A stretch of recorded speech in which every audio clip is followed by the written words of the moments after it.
वो चैप्टर ही हमारा नहीं है। हमारा मार्ग अध्यात्म मार्ग है। चाहे गृहस्थ हो चाहे विरक्त हो, एक पत्नी व्रत धारण करने वाला गृहस्थ ब्रह्मचारी ही माना जाता है। जो केवल संतानोत्पत्ति के लिए गृहस्थ क्रिया करता है उसे ब्रह्मचारी ही माना जाता है।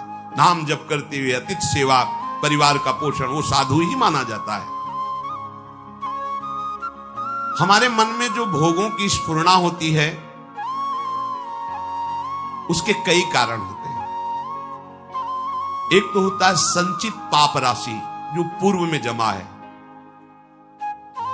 प्रायः इसी से भोग स्फुरणाएं होती है। दूसरा संग से होती है।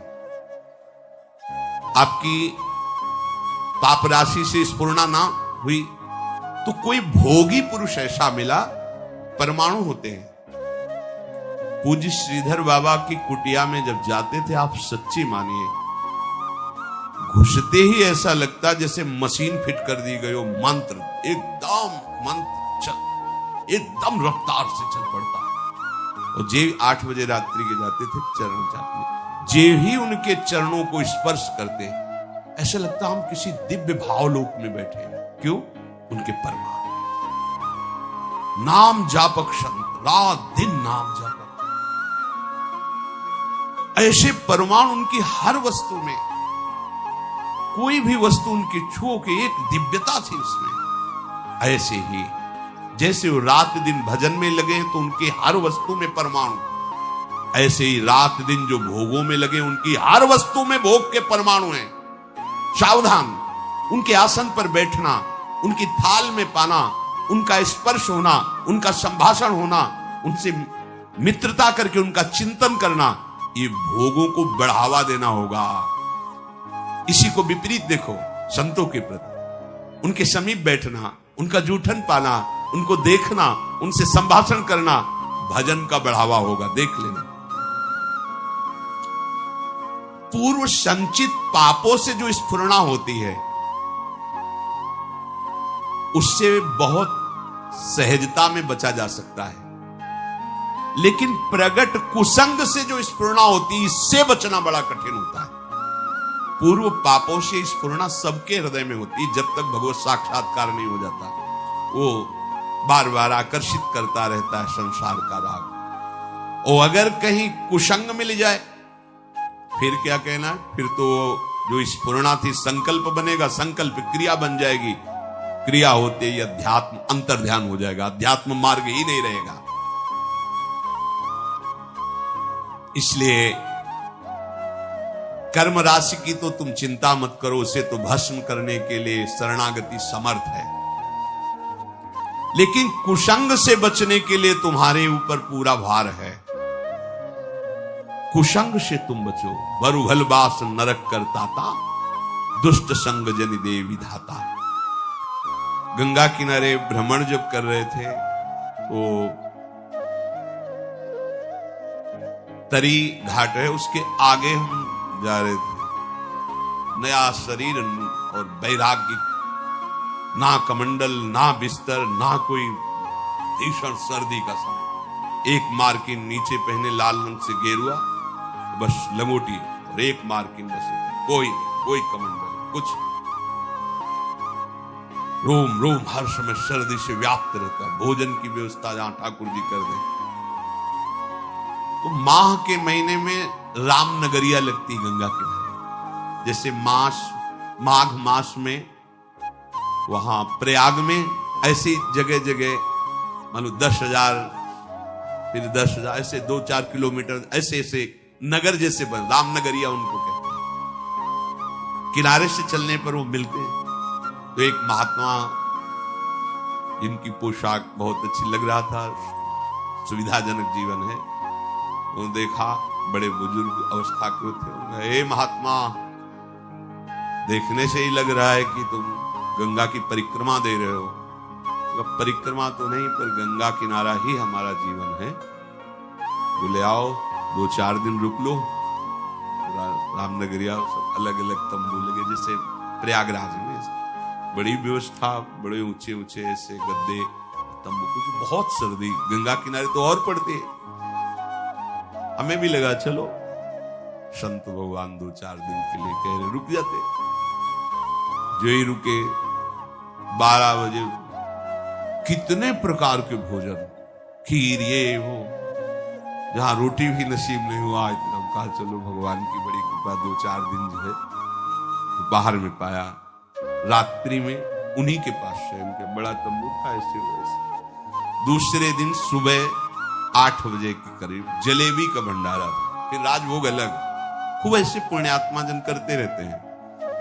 पास में और भी ऐसे शिविर लगे थे उनके निज जनों के, तो उनमें से एक प्रणाम योगी है, जलेबी का भंडारा संतों के लिए, वो स्वयं लेके आए, पवाया और कुछ भी हमको भेंट। और जलेबी प्रिय वस्तु, मीठा खूब अच्छे से अच्छा पहले ये था कि पता नहीं आज मिला है, कई दिन ना मिले, कभी गैस की गोली नहीं खाली पड़ी, चाहे जितना पालो 2 दिन 4 दिन नहीं मिला, सब बच गया। अब जीव ही पा करके थोड़ा ही समय हुआ, पहले दिन का राजभोग, दूसरे दिन का ये बाल भोग जलेबी, वो जलेबी बाल भोग का राजभोग जैसा ही गरम गरम जलेबी, जैसे नशा चढ़ता है ऐसे दिमाग में बस। तो उनमें एक बहुत सरल और वास्तविक साधु स्वभाव के थे, वो केवल सेवा में ही रहते थे महंत जी की। उनसे हमने पूछा, वह वृद्ध थे, उनका कल से आज तक हमारी भावना में बड़ा परिवर्तन हो गया। तो उनका महाराज क्षमा करना, आप जिस मार्ग में चल रहे हो वो ये मार्ग नहीं है, वो ये मार्ग नहीं जो आप स्वीकार कर लिए। अच्छा, तो सोचा 1-2 दिन बोले नहीं महाराज आप नहीं समझ रहे हो, और बताया कि जो जलेबी खवाई वो कैसे आचरण कैसा, बस कुछ उठाना धरना तो था, ले 2-3-4 दिन जहां भूखे रहे अपने आप ठीक हो गया। अन्न का कुसंग, व्यक्ति का कुसंग, ये परमार्थ की राह को भटका देता। उपासक को सदैव ये देखना चाहिए कि मेरे मन की स्फुरना कहां है, प्रियालाल के प्रति है, भोगों के प्रति। यदि भोगों के प्रति हो रही तो त्रुटि कहां है, पूर्व पाप संस्कार से हो रहे हैं या कहीं कुसंग हो रहा है। पूर्व पाप संस्कार स्फुरना देगा, ना कि आपका नाश, ध्यान रखना, और कुसंग स्फुरना ही नहीं देगा, नाश कर देगा। इसीलिए बल उभल बास नरक करता था, दुष्ट संग जनि दे विधाता। साधक ये बातें समझ नहीं पाता है, फिसल करके ऐसे गिर जाता है। बहुत सावधानी की आवश्यकता है, हर समय अध्यात्म मार्ग पर आपकी दृष्टि बनी रहे। देखो यदि साधक सावधान नहीं रहेगा तो फिर नया कर्म बना, फिर पुरानी स्फुरना और नया कर्म मिलकर के नवीन चक्र की रचना, जन्म मरण की। इसीलिए मुक्त होना बड़ा कठिन हो जाता है। यदि आप, बहुत ध्यान देने योग्य बात है, शरणागत होकर भजन कर रहे हो, अध्यात्म पर दृष्टि रखें तो चिंता मत करो, आपकी पूर्व कर्म राशि ये भगवान आचार्य नष्ट कर देंगे, कटी कर्म बंधन से। पर यदि आप नवीन कर्म फिर वैसे ही कर रहे हैं तो विश्वास मत रखना कि पीछे का और आगे का दोनों जोड़ करके भोगना पड़ेगा। पीछे की कर्म राशि तब नष्ट होती है जब अवलो नशानी अब ना नशे, आज तक किया और आज के बाद चाहे प्राण निकल जाए, आज के बाद नहीं, निहाल हो गए, आज ही निहाल हो गए, आज ही निहाल हो गए। हम तो हम सर्व पापे भ्यू मुक्त श्याम, मेरे सरकार बोल रहे, प्रभु बोल रहे। पर यदि ऐसा कि नए कर्म भी क्रियमाण भी पापाचरण हो रहा है, फिर नहीं, सिद्धांत काम नहीं करे, फिर पीछे का लागू हो जाएगा।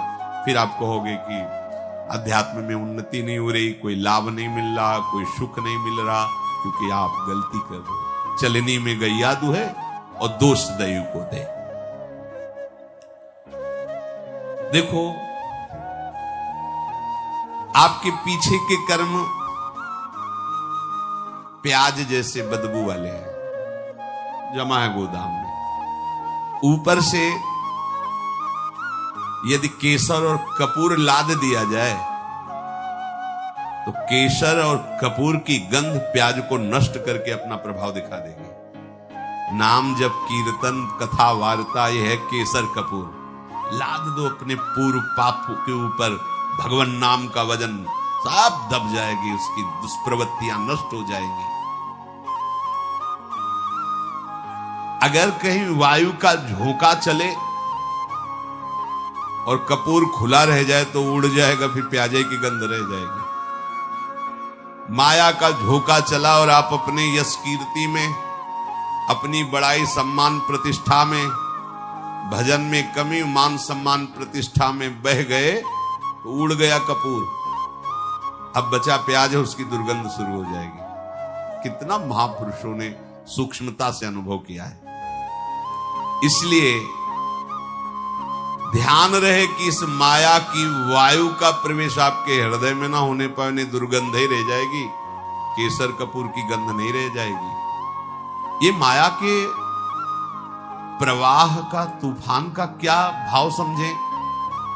सबसे ज्यादा अहंकार, इसी में सारे दोष आते हैं। मैं तपस्वी हूं, मैं साधक हूं, मैं ज्ञानी हूं, मैं ध्यानी हूं, मैं बड़ा भगत हूं। इस तरह की अगर अध्यात्म मार्ग में कहीं भी कोई भी वृत्ति है तो वो आपकी दुर्वासना जो दबी हुई है उसको उठा लेगी। मैं बहुत नीच अधम हूं, अगर ये कुछ साधन बन रहा है तो श्री जी की कृपा से बन रहा है, गुरु जी की कृपा से बन रहा है दुर्गंध वाली बातें, पर ऊपर कपूर और केसर है। उसकी दुर्गंध आपके हृदय को परास्त नहीं कर पाएगी। उपासक धीरे धीरे अपने बुरे स्वभाव को, बुरे कर्मों को सद्भाव से, अच्छे स्वभाव से दबा देता है। नष्ट नहीं हुआ, नष्ट होता है भगवत साक्षात्कार पर। जब तक प्रभु से आंखें न मिले तब तक विश्वास न करना कि काम हो गया। यही डर पि हरिवंश हित जिनो भ्रमय गुण सलिल पर, जिहि नामन मंगल लोक त्यों शिव हरिपद भज न विलंब कर। आगे चल करके प्रभु ऐसी ज्ञानाग्नि पैदा कर देंगे कि फिर वो दुर्गंध वाली चीजें ही नहीं रह जाएंगी। इसलिए जितना जीवन है एक बार हम अपने प्रभु को समर्पित करके केवल भजन में लगाएं। जो भी हम कार्य करें अपने प्रभु को समर्पित करते रहें। भगवान जो बार बार कह रहे ना मेरे को समर्पित करो, भगवान को कुछ चाहिए नहीं। जैसे भगवान कहते हैं यत् करोषि, जो तुम करते हो, यदश्नासि, जो तुम खाते हो, तुम मेरे को समर्पित करो। ये दुलार है। जब हम किसी वस्तु को प्रभु को समर्पित कर देते हैं तो हर वस्तु में बांधने की सामर्थ्य है माया की। कोई भी सड़ी से सड़ी वस्तु में एक माया शक्ति है जो हमें आसक्ति से बांधती है। आसक्ति से प्रभु कहते मेरे को समर्पित कर दो। जैसे कर्म समर्पित कर दिया, अब कर्म बंधन नहीं रहेगा। भोग समर्पित कर दिया, अब वो प्रसाद हो। प्रभु तुम्हारे भले के लिए कह रहे हैं कि जो प्रभु को समर्पित कर दिया जाता है वो निर्विकार हो जाता है। बात समझो। ये भगवान तो कहते हैं कि सब तुम मेरे लिए, अगर नहीं समर्पित करोगे तो दुर्गति को प्राप्त होगे। भगवान तो नाराज होके बोल रहे, नाराज नहीं, उस वस्तु का प्रभाव है। कोई भी कर्म, कोई भी यहां की वस्तु सब बांधने वाली है। समझो पहले, सब बांधते, कोई भी व्यक्ति सब बांधता है। अपने राग से सब मुझे बांधते हैं। अगर प्रतिकूल हुआ तो द्वेष से बांधते हैं। यहां कोई मुक्त करने वाला नहीं है। एक एक वस्तु, एक एक व्यक्ति, एक एक परिस्थिति केवल बांधती है।